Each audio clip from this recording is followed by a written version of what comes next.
Hey everybody, it's Anna and I am back to do another technique, another acrylic pouring technique in my series of 31 paintings for the new year, where I show beginners and advanced, well maybe not advanced, acrylic pouring techniques for beginners and more experienced fluid artists. So today we're going to be doing a straight pour. I've got an 8x8 inch canvas here, and I've got my blue colors. I've got metallic blue, Caribbean blue, white house paint, this dark navy, and metallic teal. And those are all mixed with Floetrol and then water until they're about a medium consistency. Not super thin.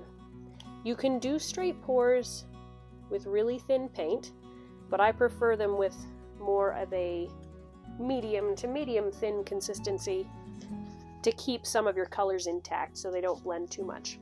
If you use really thin paint, the colors will blend a lot, which creates a really cool effect. It's just not what I'm going for today. So a straight pour basically means you don't have silicone in it and you aren't doing something really fancy as you put it out.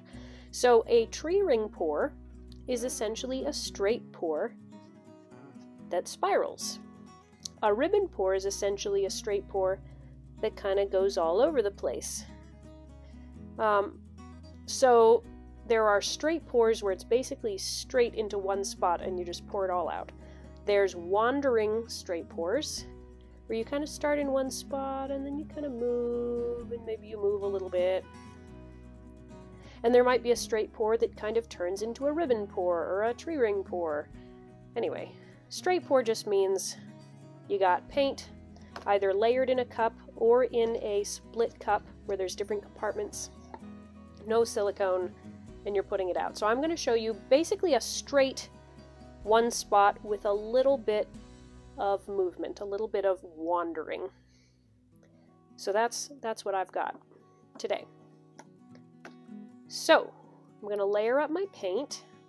I don't have a divided split cup, so I'm just going to layer it into a regular cup and then pour it out from there.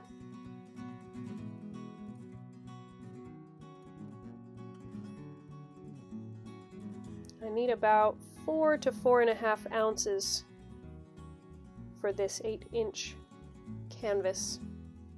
So this is a 9-inch cup, not 9-inch, 9-ounce cup. So I want to fill it about halfway, a little more than halfway.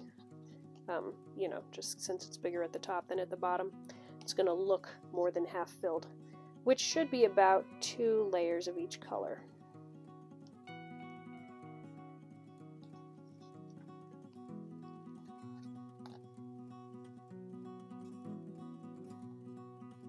And you can layer your paint in a defined order like I'm doing, where it's the same every time, or you can add them in kind of haphazardly. It's up to you. They'll make different effects as you pour it out.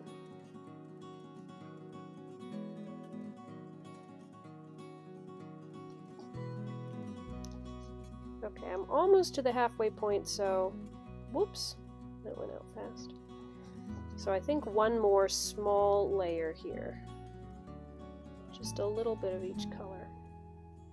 The higher up you go in your cup, the closer you get to the pouring surface. You want to start making your layers smaller so that right from the get-go you have a blend of colors instead of one color dominating.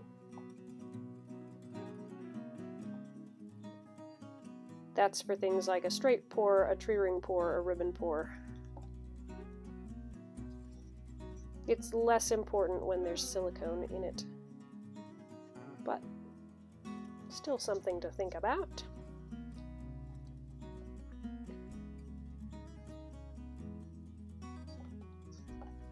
And I'll finish with this dark blue. Okay.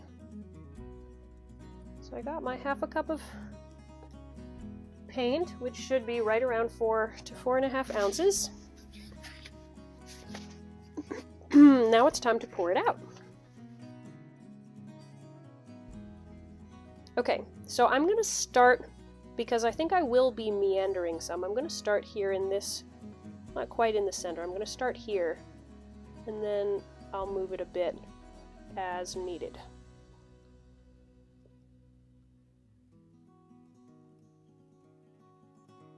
But as it comes out, you can see it already makes these beautiful layers. The slower you pour, the smaller the layers. Okay, I'm going to start traveling just a little.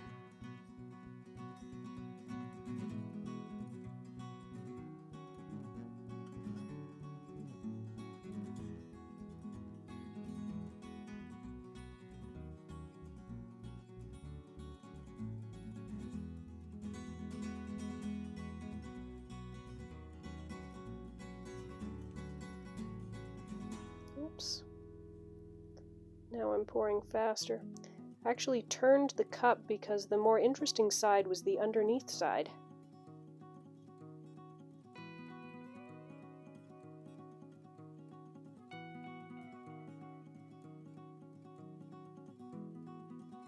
And now I'm going to come back around.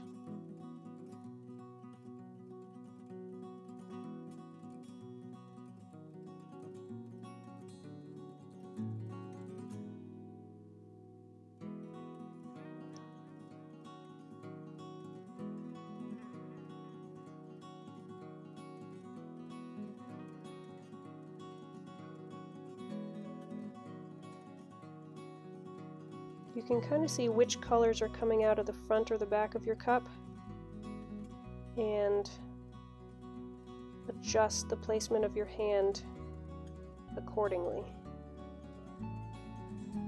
Wow, this is a lot of paint. This is probably more paint than I needed. So I'm actually going to stop. I'm going to pour the last bits over the corners because I have more than enough paint here in the center of the canvas.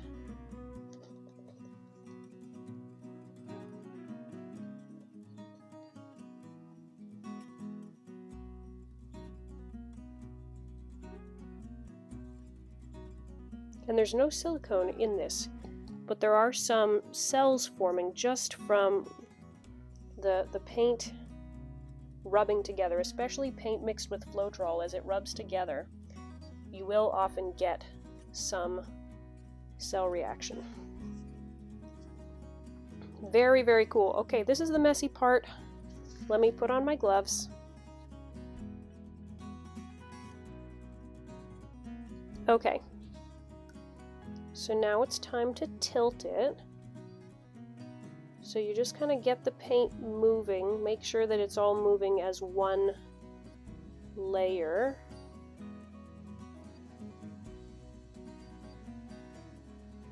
I'm going to go down towards this corner first and this side, because that's probably my least favorite. The metallic teal was kind of getting muddy with the white.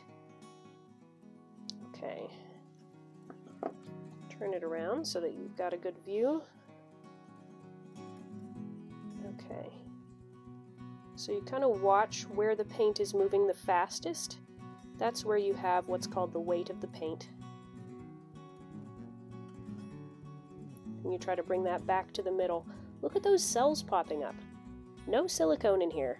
That is all the power of Floetrol and paints mixing together, especially metallic paint can help make those bubbles. Okay, last corner to cover. I really liked this opening section where it's so kind of straight and ribbony. So I wanted to keep as much of that as I could.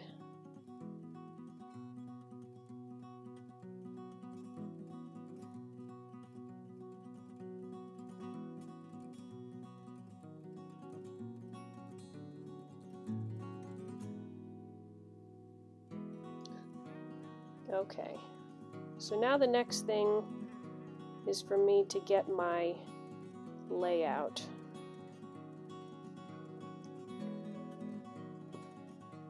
I want to cover up this corner just with my finger. Just dab on some paint so that it's covered. Actually, I'll cover all my corners and then I'll figure out my layout. Okay, they're all covered. Wow, because this side is beautiful and like ribbony, and then this side is all cells and super pretty.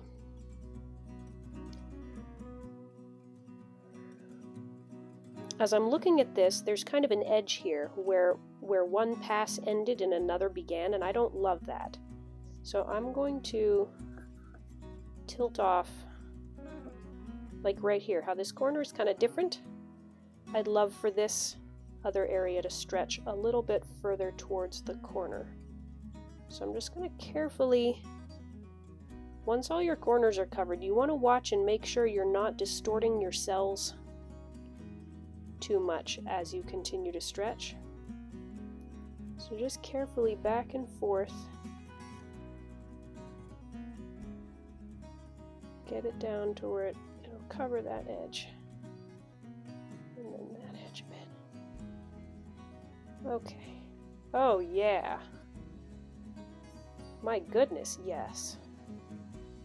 That's it. Bring it back just a little bit. Oh, that is amazing. I can't wait to give you the close-up there. Wow! Because you've got the fine kind of streamers from the first layers that I poured. And then as it traveled, it made more of these kind of bubbles going this way and that way. Oh, it's amazing. Alright, let me just take my gloves off and give you a close-up, because I'm thrilled with this. Okay, here we go. So here's that beautiful wispy, almost looks like feathers or wings. But then, all these cells and stuff that popped up. This particular type of cell I usually get just when I'm using Floetrol. So, these beautiful layers from the combination of the wandering straight pour and then the paint just rubbing together. Oh, I love it. Thanks so much for watching as I painted that. I hope that you'll check out the rest of the videos on my channel. I hope that they give you some inspiration for your own painting. So thanks for joining me, and I'll see you next time.